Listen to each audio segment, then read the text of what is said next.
Hello friends, എല്ലാവർക്കും നെയ്യപ്പം ഇഷ്ടമല്ലേ? ഇന്ന് നമുക്കൊരു നെയ്യപ്പ റെസിപ്പി നോക്കാം.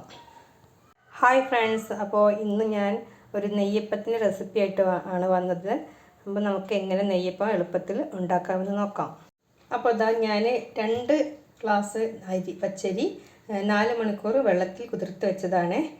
പിന്നെ ഇതിലേക്ക് കുറച്ച് ചോറും അതുപോലെ ഒരു 4-5 ഏലക്കായും ചേർത്തിട്ടുണ്ട്. കുറച്ച് ചോറും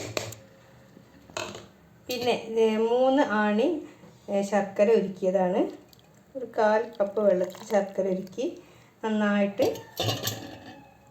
അരച്ചെടുക്കുക, മിക്സിയിൽ അരച്ചെടുക്കണം. നെയ്യപ്പം നല്ല സോഫ്റ്റ് ആകാൻ വേണ്ടിയിട്ട് ഇതിലേക്ക് കുറച്ച് മൈദമാവും കൂടെ ആഡ് ചെയ്തിട്ട് ഒന്നും കൂടെ അരച്ചെടുക്കുക കേട്ടോ. അടുത്തതായി നമുക്ക് കുറച്ച് തേങ്ങാക്കൊത്ത് ഞാൻ അരിഞ്ഞ് വെച്ചിട്ടുണ്ട്. അത് നെയ്യിൽ വഴറ്റിയെടുക്കും.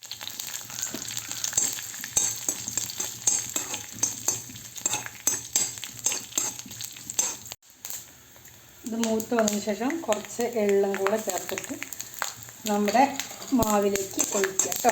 നമ്മുടെ മാവ് റെഡി ആയിട്ടുണ്ട്. ഇനി നമുക്ക് ചട്ടിയിലേക്ക് ഒഴിച്ച് നെയ്യപ്പം ചൂടാം. ചട്ടിയിലേക്ക് വെളിച്ചെണ്ണ ഒഴിച്ചിട്ടുണ്ട്. അപ്പോൾ വെളിച്ചെണ്ണ ചൂടാവട്ടെ. നമ്മുടെ വെളിച്ചെണ്ണ നന്നായിട്ട് ചൂടായിട്ട് വരുന്നുണ്ട്. അപ്പോൾ ഞാൻ ഈ മാവ് കുറച്ചായിട്ട് അതിലേക്ക് ഒഴിക്കാൻ പോവുകയാണ്.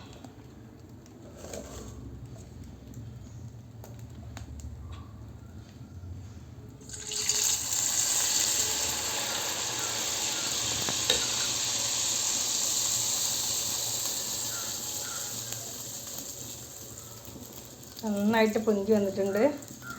നെയ്യപ്പം ഒന്ന് മറച്ചിട്ടോ, നന്നായിട്ട് പൊന്തി വന്നിട്ടുണ്ട്. നല്ല അടിപൊളി നെയ്യപ്പായിട്ടുണ്ട്.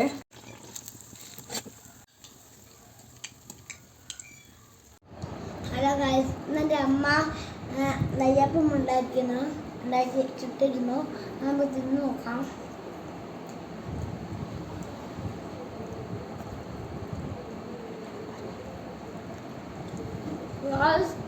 സൂപ്പറാണ്,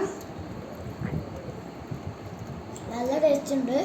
നിങ്ങളും ട്രൈ ചെയ്ത് നോക്കണം. ലൈക്ക് ചെയ്യണം, ഷെയർ ചെയ്യണം, കമൻറ്റും ചെയ്യണം. ബൈ.